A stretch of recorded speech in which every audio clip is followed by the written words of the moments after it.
ඉතින් ඔන්න තවත් අලුත් දවසක්. ඉතින් මට ගෙදර තව වීඩියෝ එකක් කරගන්න බැරුණා. ඊට පස්සේ ආපහු ගම්පොළ ආවා. දැන් මේ ගම්පොළ ඉඳන් මේකට වහිනවා. උදේ වරුව අවුලක් නැහැ වහින්නේ. ඒ හින්දා මට මෙහෙම ඇවිදින්න පුළුවන්. අද මම කතා කරන්න හිතුවා විදුසර පත්තරේ. විදුසර පත්තරේ කොච්චර බලපෑමක් කරාද? දැන් මම මේ ඉන්න විදිය සහ අනිකුත් අයටත් ඒ වගේ වෙන්න ඕන.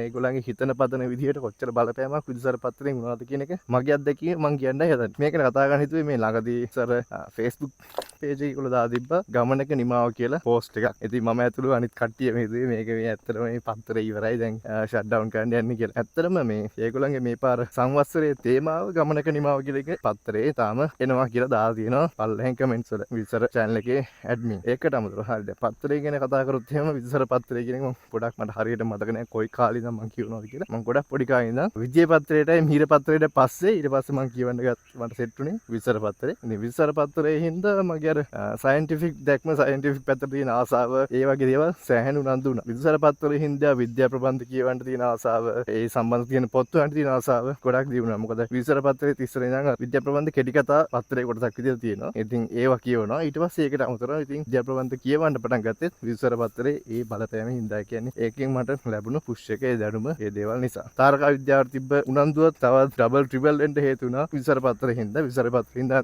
අඳුරගත්ත මැගසින් එකක් තමයි තරුලව. ඉතින් විදුසර පත්තරේ එක්ක මම තරුලව සංග්‍රහවත් ඉස්සර ගත්තා. හරි අමාරුයි අපේ පැත්තේ අපෙන් ගමේ ඉදි නම් හොයාගන්න අමාරුයි. මොකද තරුලව සංග්‍රහව හැම කඩේකම නැහැ. ඉතින් ටවුන් එකට ගිහිල්ලා ඒ දවස්වල බයිසිකලේ පැත්තකට ගිහිල්ලා තරුලව ගෙන ආපු දවස් තිබ්බා. නැත්තම් තාත්තට කියලා ගෙන්න ගන්නවා. විදුසර පත්තරෙන් තමයි ඒකත් උනේ. විදුසර පත්තරේ නිසා තමයි SNT group එක ගැන දැනගත්තේ. ඒකෙදි එයාලා ලියන පොත් එහෙම මම ගන්න පටන් ගත්තේ විදුසර පත්තරෙන් හින්දා. ඒක එයාලගේ තියෙන ගොඩක් කරාට තාරකා විද්‍යාව සහ පරිවර්තන පොත් සහ අනිත් දේවල් UFO ගැන. ප්‍රසක ජීවීන් ගැන. තාරුසිතියන්. ඒවා ඊට අමතරව දුරේක්ෂත් තියෙනවා. ඉතින් ওই දේවල් තිබ්බේ SNT group කියන කට්ටියගේ තාමත් ඒගොල්ලෝ ඇති මං හිතන්නේ.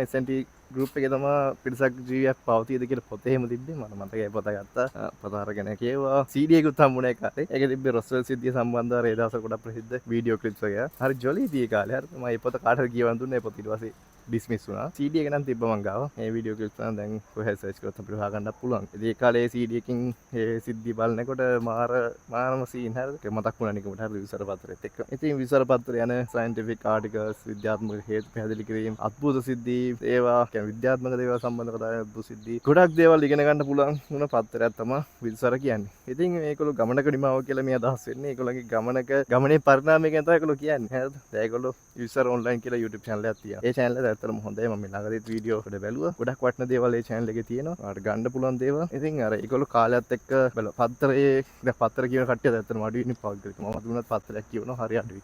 PDF එකක් කියවත් පත්‍රයක් කියවන්න ඇතර උනන්දුවක් නැහැ. ඉතින් ඒගොල්ලෝ ඒ හින්දා ඒගොල්ලෝ එතනින් පරිණාම වෙලා YouTube එකට ඇවිල්ලා ඉන්නේ. ඉතින් YouTube එකේ ඒගොල්ලෝ ඇක්ටිව්ලි වීඩියෝ දානවා. ගොඩක් වැදගත් වීඩියෝ දානවා විසර ඔන්ලයින්. ඒකත් බලන්න. ඒකේ ගොඩක් දේවල් ඔයාලට ගෙන ගන්න පුළුවන්. ඔයාලට වැඩක් කරන ගම අහගෙන හරි ඉන්න පුළුවන් නැත්නම් ඔයාලා කන වෙලාවකට හරි ඒක බලන්න පුළුවන්. කාලයත් එක්ක මිනිස්සු වෙනස් වෙනවා, තාක්ෂණ වෙනස් වෙනවා. ඒ වගේම ඒගොල්ලන්ගේ මාධ්‍යත් වෙනස් කරන්න වෙලා තියෙන්නේ. ඒගොල්ලෝ පත්‍රයෙන්ම විතරක් මදි. ඒ හින්දා ඒගොල්ලෝ දැන් YouTube එකේ ඉන්නවා. විසර පත්‍රය ගැන ඉතින් ඔයගොල්ලන්ටත් අත්දැකීම් ඇති. ඔයගොල්ලෝ කියවලා ඇති. ඔයගොල්ලන්ට තියෙන අදහස් ඉතින් පල්ලෙන් කමෙන්ට්ස් වල දාගෙන යන්න. එහෙනම් ආයෙ හම්බෙමු. බයි.